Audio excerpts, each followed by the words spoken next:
pang church, ako lang. Maaga akong nagising.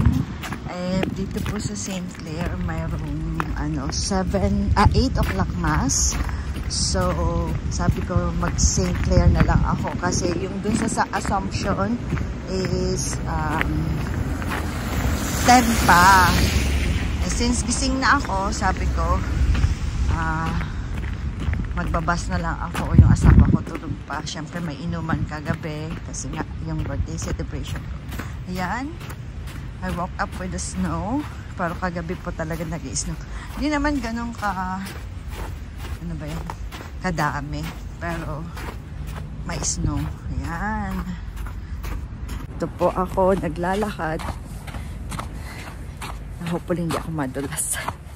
Ayan. Papunta po ako ng church sa Holy Rosary Church here in St. Clair, Toronto. Malapit lang naman po ito. Medyo madulas-dulas ng konti. Wait lang.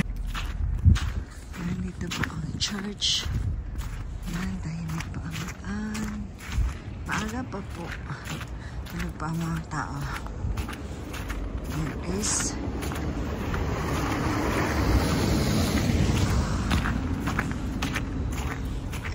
pasok na po tayo sa church. Ayan. Have a blessed Sunday, everyone. Epiphany po today.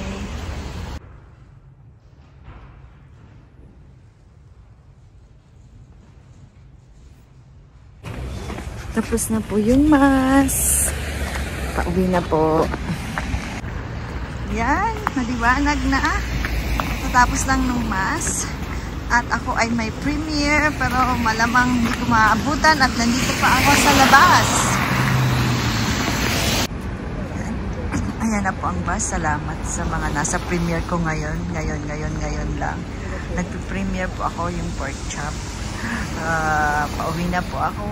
Ayan ang bus. Ang lamig. Ayan. Kabababa ko lang ng bus.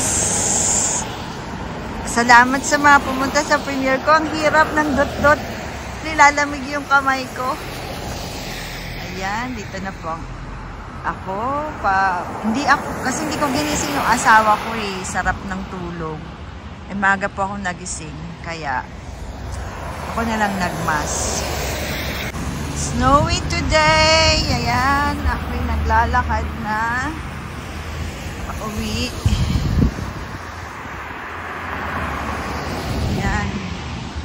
Bukas ay back to school ang mga bata.